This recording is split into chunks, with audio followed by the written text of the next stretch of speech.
What's up, everybody? DGTPOR here today to review the DC Comics Designer Series Greg Capullo Two-Face.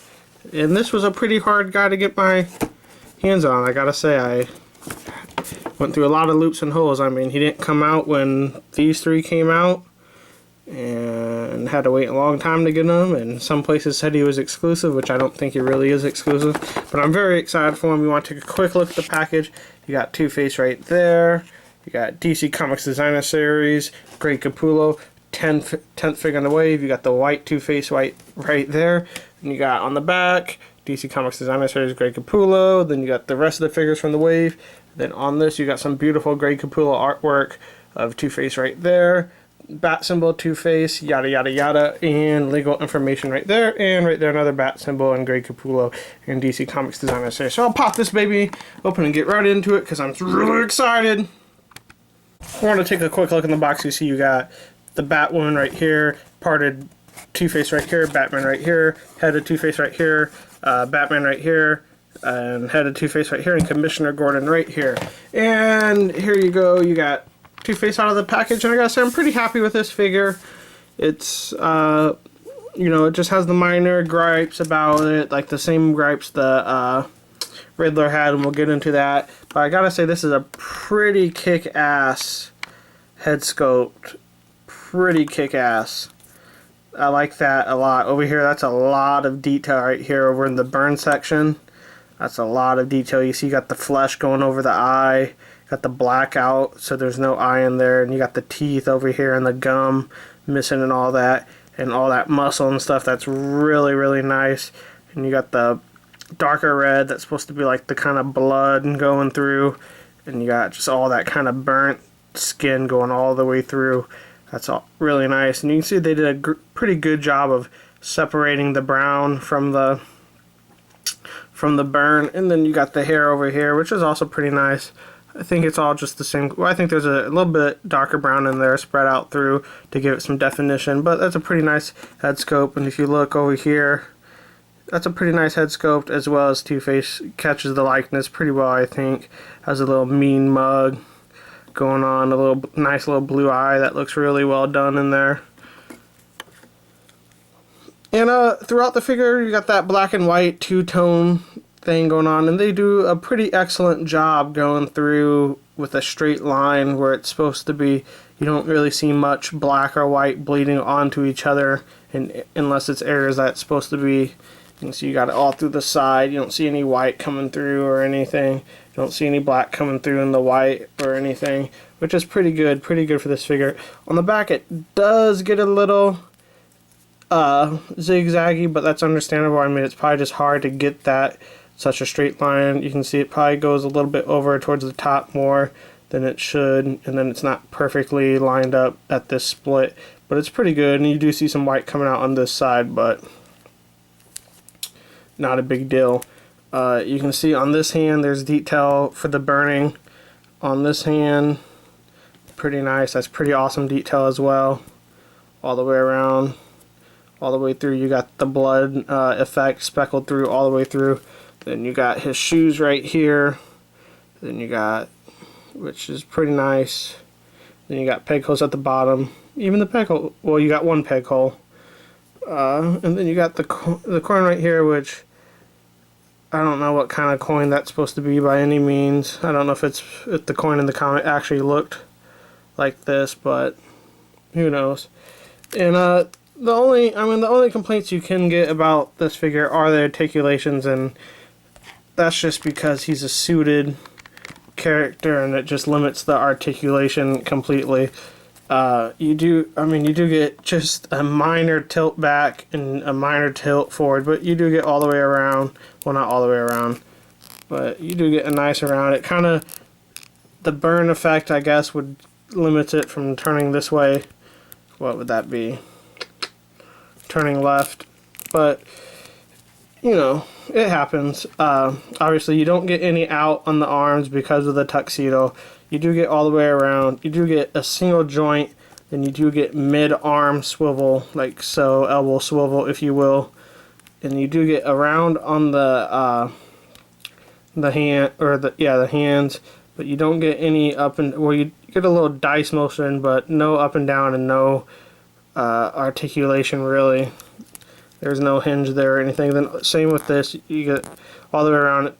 And it would have been nice if they would have given you an interchangeable hand here, and I'll get to why in a second. You don't get nab crunch, but you do get waist rotation. You don't get any splits because of the suit, and you do get very limited kick forward like so. And you do get just a single jointed knee, which is odd. You think everything should probably be double jointed, but you know. And then you do get just rotation in the knees. You don't get much of a back or a forth, and you get no ankle pivot. So yeah, articulation wise, it's very limited, which it has always been in these suited kind of figures. Greg Capullo figures is the word I was looking for. You do get just 2 accessories, which is why I said it should have an interchangeable hand, because you get 2 guns for whatever reason. And it would have been nice if they would have given you 1 white and 1 black, but that also would have been pointless if you didn't have 2 hands. So I guess you just really need 1 black one. And unlike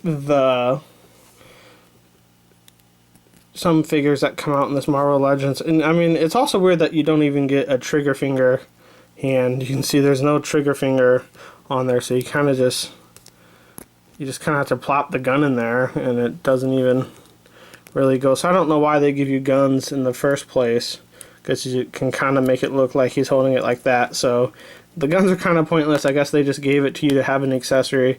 I mean, I don't know. Like I said, probably should have came with an interchangeable hands, but I guess they just had to sacrifice accessories for the detail that they give you in this.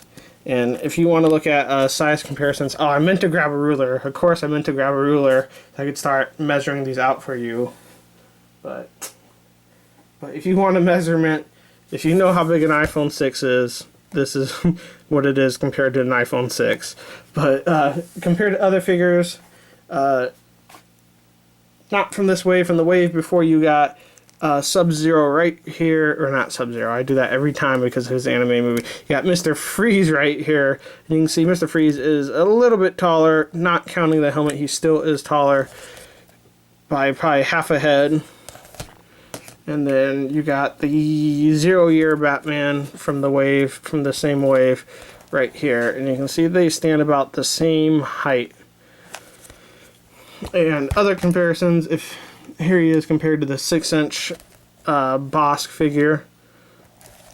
You can see Two-Face is about a half a head taller than Bosk.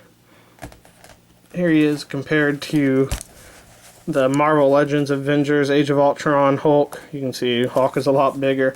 And of course, last but not least, here he is compared to Stormtrooper in Disguise Daredevil.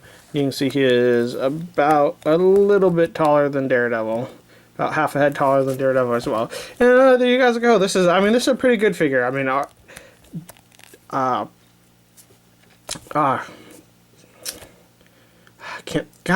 brain fart.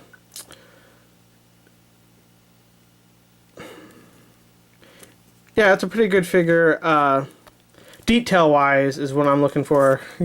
Detail-wise, it is probably the most detailed Greg Capullo figure I've had in my hands personally, and I only have the Talon, 0 Year Batman, Thrasher Suit Batman, Riddler, and Commissioner Gordon. I think that's and Mr. Freeze. So out of the 6 of the ones I own, this is obviously the most detailed Greg Capullo figure there is. Is it a must-buy? Yeah, I would say so, just because of the detail, and if you like Two-Face, of course, which I really do. Two-Face is probably my 3rd favorite villain, but behind, obviously, Riddler and Mr. Freeze. And but I love Two-Face, and I'm glad I got this figure. Like I said, it was a really tough figure to get onto. I almost didn't want to open it because of how tough it was to get onto, but if I ever come across him again, I'll hopefully buy him for not too high of a price. But yeah, if I had to give it a number rating, I would give it an 8 out of 10. It's a great figure. It does everything it's supposed to. Well, I mean, obviously the articulation is bad on it, but detail on this figure makes up for it. I mean, that head sculpt is just so cool. So yeah, there you guys go. I hope you liked this review. I hope you enjoyed this review. I hope you liked and enjoyed this review. I always got more on the way, so be on the lookout for more reviews on figures and my Gunpla. And yeah, please like, comment, subscribe, and share. Let me know how I'm doing always down in that comment section, guys. And yeah, follow me on my social media sites if you want. That's at DGTPOR on Facebook, Twitter, and Instagram. That's at DGTPOR. And you can always follow me in the links below. Thank you guys so much for watching. DGTPOR out.